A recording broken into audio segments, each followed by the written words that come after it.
Nous allons aborder ensemble maintenant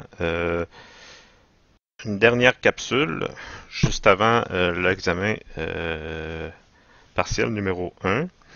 Donc la matière à étudier pour l'examen du 2 mars va se terminer avec la fin de cette capsule-ci. Et pour la semaine numéro 5, je ne prévois qu'une seule capsule parce que au niveau de la matière théorique à voir, je suis un petit peu en avance, disons d'à peu près environ peut-être une semaine d'avance, de sorte que je vais limiter la matière à donner pour cette semaine de manière à mieux étendre ma théorie pour l'ensemble de la session. Ce que je vais aborder ici, c'est pour cette capsule-ci, c'est le plaquage au chrome. Je veux en faire une distinction concernant le chrome par rapport à l'ensemble des procédés de plaquage qu'on a vus. J'ai couvert de manière générale le plaquage, mais il y a certains détails qui concernaient plus le plaquage au zinc et au nickel. Mais le plaquage au chrome est différent un petit peu, il y a des petites différences par rapport au plaquage conventionnel nickel-zinc par exemple. Donc, je vais aborder plus spécifiquement le bain de plaquage au chrome en soulignant les particularités qui sont propres à ce type de plaquage-là et aussi, bien entendu, en donnant les raisons pour lesquelles on procède à ce genre de plaquage-là et les moyens de contrôle et les paramètres qui influencent la qualité du dépôt.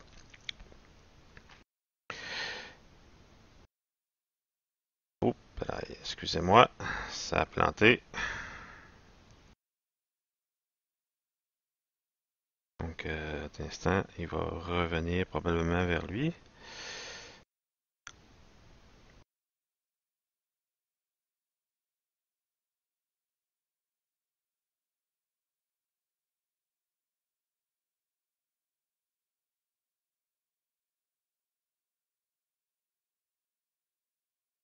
Donc, je vais...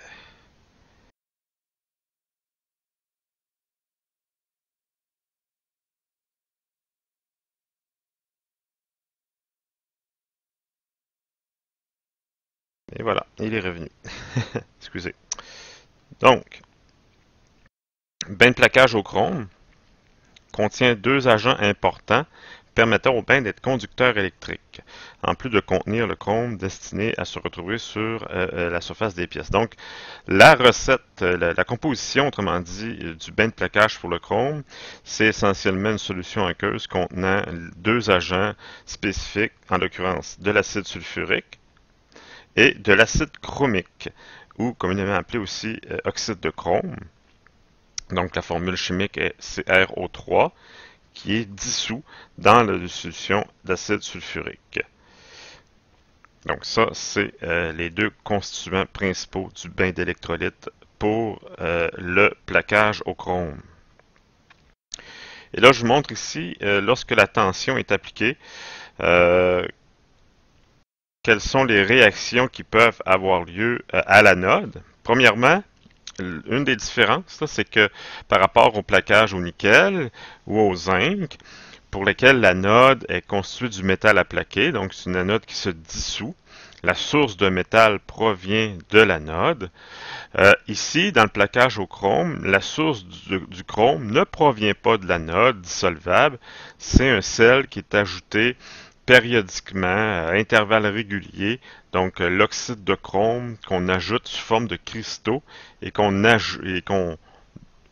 incorpore de manière assez régulière dans le bain de plaquage.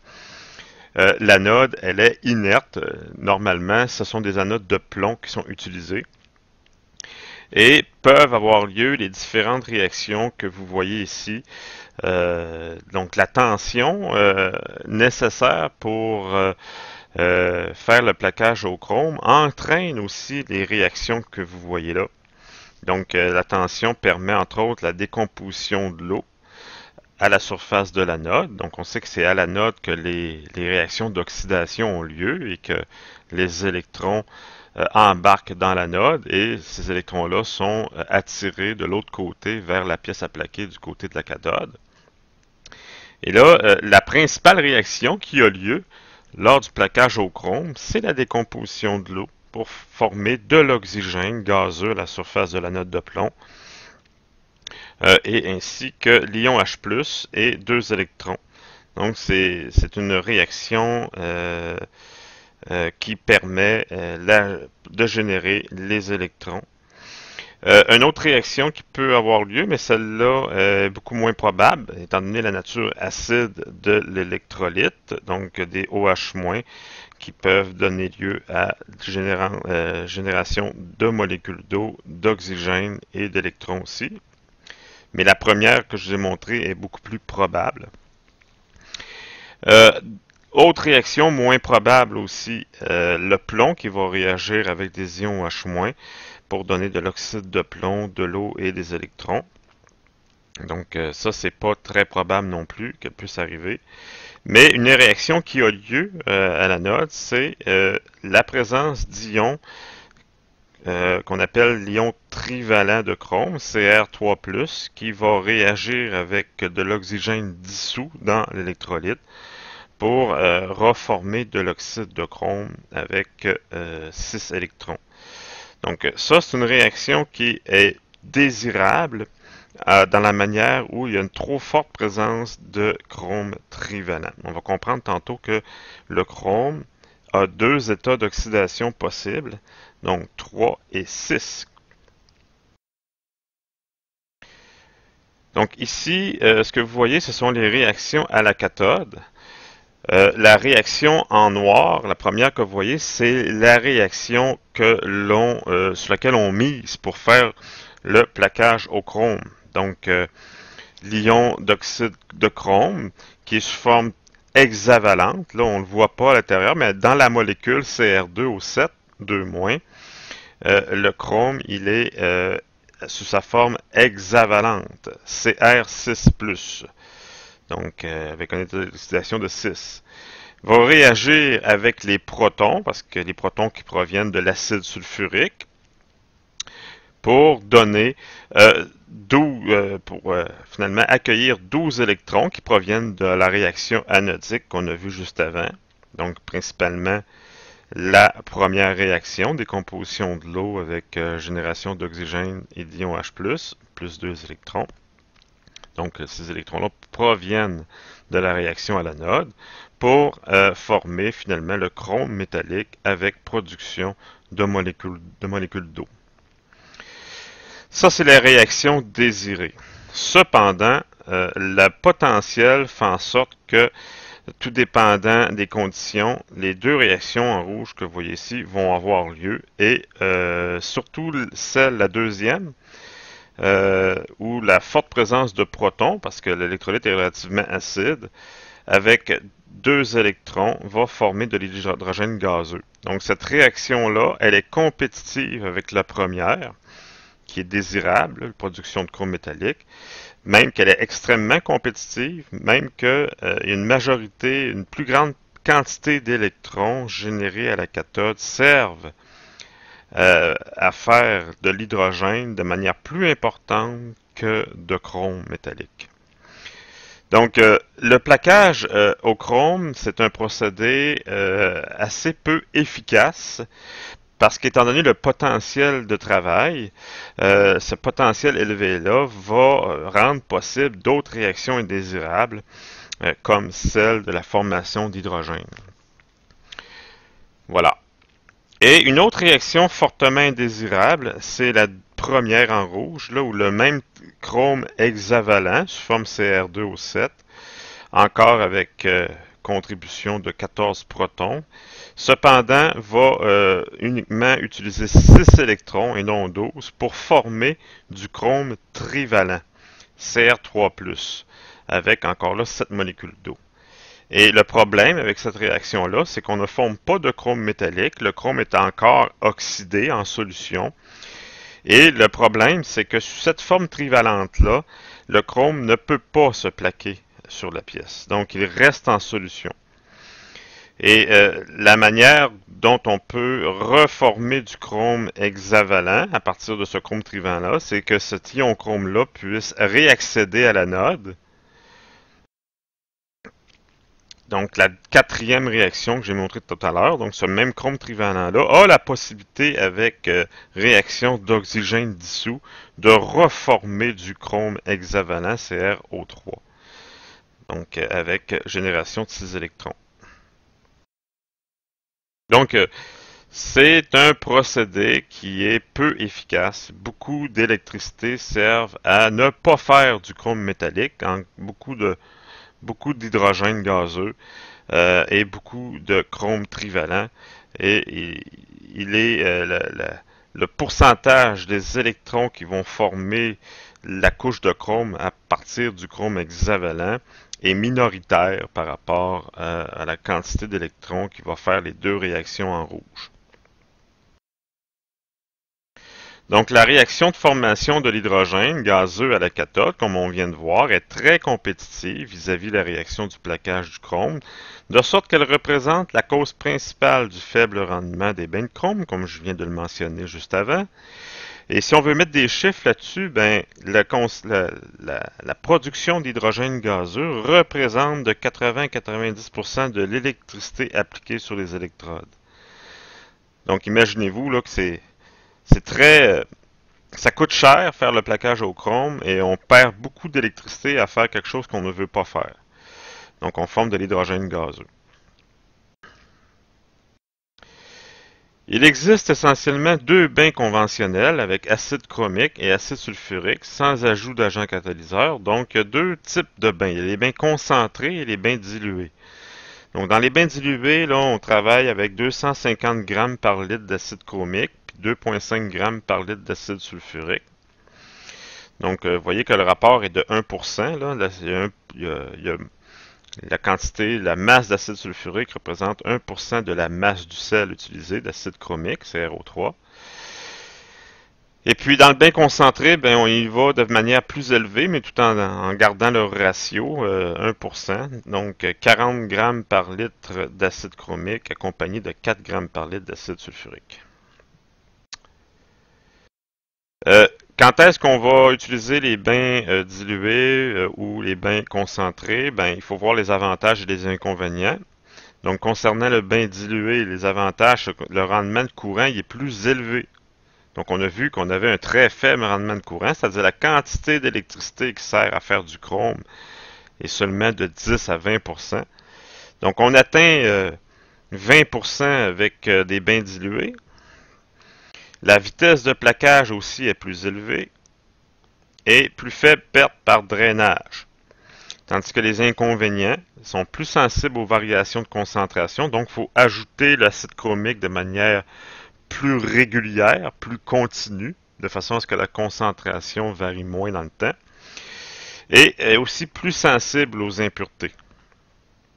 Donc on risque de se retrouver avec des métaux qui se retrouvent de manière impure qui est déjà dans l'électrolyte ou qui se retrouve sous la forme qui accompagne le sel d'acide chromique, il risque plus facilement de se retrouver dans le dépôt. Dans le bain concentré, ben, meilleur pouvoir couvrant. Donc, si on a des pièces avec de plus fortes variations de section, plus compliquées ou encore plus rugueuses, ben, il est plus avantageux d'y aller avec un bain concentré, plus facile à contrôler. Requiert une tension d'opération plus basse à cause de la meilleure conductivité électrique du bain, donc il y a une économie d'électricité à faire avec un bain plus concentré. S'échauffe moins en opération parce que l'électrolyte est plus conductrice. L'acide sulfurique il est plus concentré, donc meilleure conductivité du bain, donc moins grand échauffement. Par contre, l'inconvénient, c'est que le rendement de courant est plus faible, donc on produit plus d'hydrogène davantage d'hydrogène avec un bain concentré que dans le bain dilué. Donc le rendement de courant va plus être de l'ordre de 10%, 10 à 15% euh, avec le bain concentré. Ici, c'est un graphique qui montre l'influence de la température ainsi que de la densité de courant sur la vitesse du plaquage. Donc, vous avez trois courbes correspondant à des températures d'électrolytes différentes, 50, 55 et 65 degrés C. Chacune des courbes montre que, effectivement, ce qui est normal, c'est que plus vous augmentez le courant plus est rapide la vitesse de plaquage. Donc vous avez ici le courant en ampères par pouce carré là, et la vitesse de plaquage en millième de pouce à l'heure d'épaisseur. Donc l'augmentation de l'épaisseur en millième de pouce par heure. Donc plus le courant est élevé, plus ça plaque vite. C'est normal. Mais ce qui est intéressant de voir, c'est que si la température de l'électrolyte est plus basse, la vitesse de plaquage augmente pour une même densité de courant. Donc, ça, c'est intéressant. Donc, ça permet, autrement dit, d'utiliser des températures, en tout cas le mieux, autrement dit, ça montre l'avantage de contrôler la température du bain et de travailler avec des bains peut-être plus concentrés qui s'échauffent moins, plus facile à contrôler. On utilise aussi beaucoup les catalyseurs dans les bains de plaquage au chrome. Pourquoi? Parce que ça peut offrir un rendement de courant 50% supérieur à ceux des bains conventionnels qui ne contiennent pas de catalyseur. Donc on voit que le problème du plaquage au chrome, c'est le rendement de courant. Donc on peut l'améliorer avec l'utilisation de catalyseurs. Et en même temps, le catalyseur permet aussi d'appliquer des densités de courant plus élevées, ce qui va augmenter le rythme de la production. Et en même temps aussi, ce qui est avantageux, c'est que le dépôt est plus dur, plus compact, et on peut obtenir des dépôts plus épais aussi pour un temps donné. Donc l'utilisation de catalyseurs procure ses avantages, mais aussi ses inconvénients. Vous les avez ici. Parmi les avantages, comme on vient de le dire, un dépôt plus dur, un meilleur pouvoir couvrant, donc, meilleure uniformité du dépôt. Les aspérités, les creux et les aspérités ont moins d'influence sur la qualité du dépôt. La densité de courant qui peut être utilisée est plus élevée. Le rendement de courant est plus élevé. Donc, vous voyez que les avantages sont assez importants. Mais les inconvénients, c'est que c'est plus difficile à contrôler. Donc, la quantité de catalyseur doit être contrôlée. Donc, décape les pièces dans les zones à basse densité de courant. Donc, ça, il faut faire attention parce que les pièces il n'y aura pas de plaquage, mais il va y avoir détérioration de la pièce de base. C'est plus corrosif. Donc, le bain est plus corrosif. Donc, détérioration peut-être plus rapide du bassin et de d'autres composantes. Et c'est aussi plus dispendieux. Les catalyseurs représentent un coût important. Ce sont des molécules complexes qui coûtent cher. Donc, c'est un des inconvénients relatifs à l'utilisation de catalyseurs. Résistance à la fatigue des pièces plaquées. Le dépôt de chrome, lorsqu'on parle de chrome dur, la raison pour laquelle on va faire du plaquage au chrome dur est multiple. Donc, d'une part pour la résistance à la corrosion, mais surtout aussi pour la résistance à l'usure de la pièce. Augmentation pour diminuer le coefficient de friction.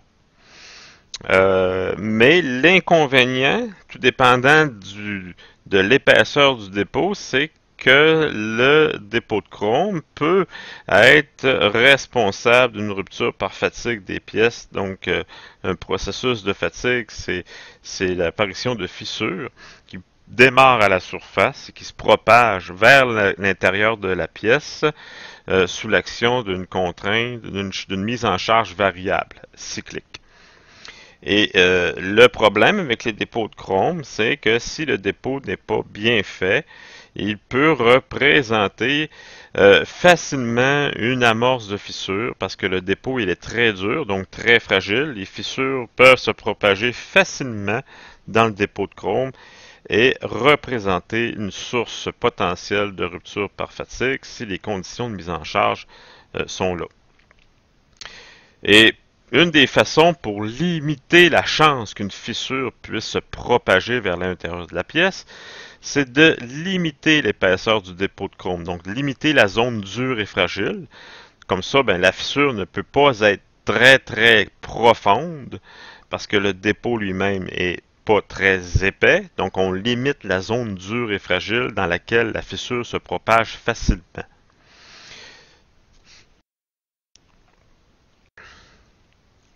Donc, les propriétés et avantages qu'offre le chrome dur. Le chrome dur, c'est le dépôt très dur de chrome et très compact. Le chrome offre une rare combinaison de dureté, résistance à la chaleur, et à la corrosion, et surtout avec un faible coefficient de friction. Donc, vous avez peut-être déjà eu l'opportunité de mettre de toucher, de mettre votre main ou vos doigts sur, par exemple, une tige d'acier chromé de système hydraulique de pelle mécanique. Donc, c'est très, très lisse, très doux. La tige, lorsqu'elle rentre dans la chambre hydraulique pour faire le mouvement du bras de la pelle mécanique, ben, il y a pas de, ça se fait très facilement, ça glisse bien, et donc le coefficient de friction il est diminué et les chances de fissure sur la pièce qui pourraient entraîner une rupture de la pièce par fatigue sont diminuées. Donc ça permet d'augmenter considérablement la durée de vie des pièces et rebâtir, et on peut aussi rebâtir des pièces pour obtenir les tolérances désirées, c'est-à-dire si on veut obtenir des diamètres très précis. C'est une des raisons pour lesquelles on fait un plaquage au chrome sur, par exemple, les tiges métalliques. C'est qu'on peut aller chercher des diamètres extrêmement précis en jouant tout simplement de manière précise sur le temps de plaquage. Euh, Parenthèse, les traitements thermiques de durcissement à la surface permettent d'induire des contraintes en compression qui contrebalancent la contrainte en tension du dépôt de chrome. Donc, je parlais des tiges chromées de pelle mécanique. Dans la fabrication, avant l'opération électrolytique de déposition du chrome, il est courant, même presque systématique, de recourir à une trempe superficielle. Souvent, c'est par induction, comme on a fait dans le laboratoire de traitement thermique l'année passée. Donc, on va faire une trempe superficielle de manière à générer une contrainte en compression, donc en formant de la martensite là, sur la surface uniquement, ben, on forme une zone de compression à la surface. Ce qu'il faut savoir, c'est que lorsqu'on dépose du chrome, le dépôt de chrome est en tension, ce qui représente un problème parce que tantôt je parlais des fissures qui peuvent s'amorcer et se propager dans le dépôt dur et fragile du chrome. Mais si en plus de ça, il y a une contrainte en tension résiduelle due au procédé de plaquage, ben, on facilite d'autant plus l'amorce et l'avancée de la fissure vers l'intérieur. Et donc, tous les risques de rupture par fatigue que ça peut entraîner. Donc, afin d'empêcher toute amorce de fissure de se propager vers l'intérieur du dépôt, parce qu'on sait que les fissures ont besoin de tension pour se propager, tandis que les compressions, à l'inverse, empêchent les fissures de se propager, ben, on fait une trempe superficielle pour deux raisons. C'est que ça permet de rendre la surface de l'acier en dessous du dépôt de chrome plus dure. Donc la fissure va d'autant avoir plus de difficulté à continuer son chemin dans l'acier en dessous du dépôt. Et en même temps, ça crée une zone de compression dans laquelle la fissure, pour elle, ça va être à toute fin pratique impossible de pouvoir se propager. Voilà.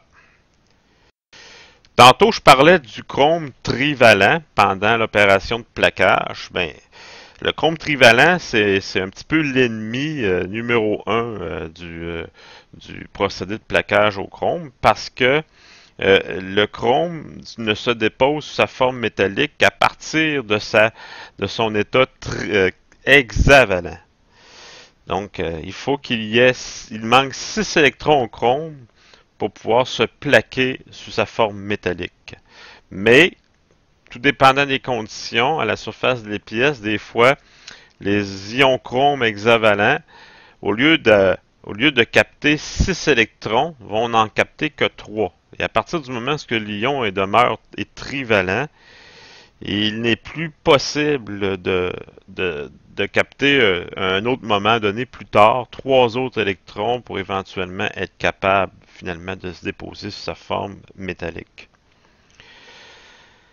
Donc, pour éviter ça, ça va se faire, mais pour le compenser, il faut permettre au chrome trivalent il faut aller réarracher les 3 électrons pour le remettre sur sa forme hexavalente. Donc ça bien entendu, ça va se faire à l'anode. Donc, lorsqu'on plaque avec une surface d'anode plus petite que la cathode, le chrome trivalent, là, il va s'accumuler dans le bain.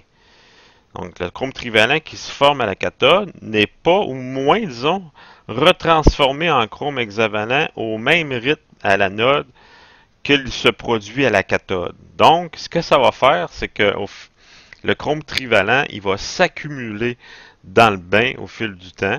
Et là, de plus en plus, il va finalement représenter une perte de chrome euh, au niveau du bain. Parce que ce chrome trivalent-là ne pourra pas, il va s'accumuler dans le bain.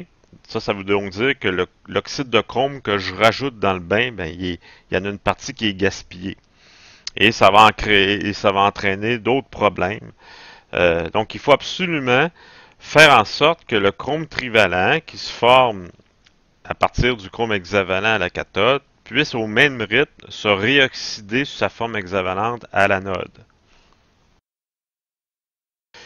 Donc, porosité du dépôt de chrome, ici, autre petit changement de thème, c'est que des fois, il est avantageux, tantôt je parlais des tiges chromées, de chrome dur, mais on s'arrange des fois pour qu'il y ait des micro-porosités dans le dépôt, euh, parce qu'on veut que la pièce plaquée puisse être auto-lubrifiée. Donc, on veut, autrement dit, faire en sorte que les petites porosités dans le dépôt puissent renfermer des petites quantités d'huile de manière à ce que la surface de la pièce soit toujours alimentée en huile lubrifiante afin de diminuer le plus possible le coefficient de friction. Donc, afin d'augmenter l'efficacité de la lubrification, il est possible de produire un dépôt de chrome avec une certaine porosité, donc des propriétés, donc des pores qui vont pouvoir retenir l'huile et réduire le coefficient de friction. Donc, la création de ces pores pourrait être assurée de plusieurs façons. On peut faire du grenaillage de la surface avant et après plaquage. On peut faire un certain décapage électrochimique à l'acide chromique suivi d'un polissage. Mais surtout, ce qu'on fait, c'est qu'on arrange les conditions opératoires adéquates de plaquage de manière à ce qu'on ait une certaine génération de porosité. On va jouer sur la densité de courant, sur la température, sur l'utilisation de catalyseurs.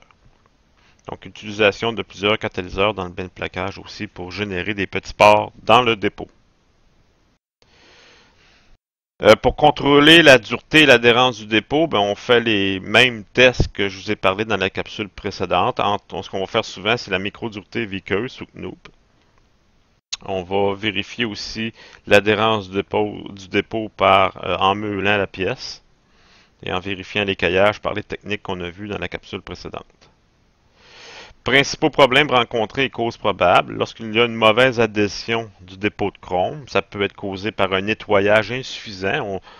On a vu il y a quelques semaines qu'il était extrêmement important de procéder à une préparation de la surface en débarrassant la surface de toute huile, graisse, traces d'oxyde, etc. Donc ça peut être parce que la préparation a été insuffisante. Activation inadéquate. Donc ça aussi, ça fait partie de la préparation de surface. Il y aurait peut-être une interruption du courant durant le plaquage ou des micro-fissures présentes à la surface avant le plaquage aussi. Dépôt trop poreux, donc cavité dans le métal de base. Ça peut être causé par des bulles d'hydrogène adhérant à la surface. Matière en suspension dans le bain. Pièces magnétisées. Trop forte activation, donc ce sont tous des causes d'un dépôt trop poreux. Dépôt nodulaire, ça ce sont des dépôts avec des arbres, c'est-à-dire des points où il y a eu une surépaisseur du dépôt. Activation insuffisante pour l'épaisseur requise. Surface de base trop rugueuse. Concentration trop élevée de l'acide chromique. Concentration trop basse en sulfate. Donc ratio trop élevé. Densité de courant trop élevée ou température de bain trop basse. Donc ce sont les causes de dépôt nodulaire. S'il y a brûlure sur le dépôt, bon, il y a d'autres causes aussi. Densité de courant trop élevée, température du bain trop basse, anode trop rapprochée de la pièce, distribution inégale de courant entre les pièces. Si le procédé a un mauvais pouvoir couvrant, donc densité de courant trop basse, température du bain trop élevée, anode passivée, anode mal répartie, donc ce sont tous des causes qui sont possibles. Donc, ça complète pour la capsule. C'est là que se termine l'étude pour l'examen partiel numéro 1. Je ne prévois qu'une seule capsule, donc celle-ci pour la 5e semaine. Je suis un peu en avance sur la matière, donc ce qui va faire en sorte que j'ai pas d'autres capsules de prévues pour cette semaine.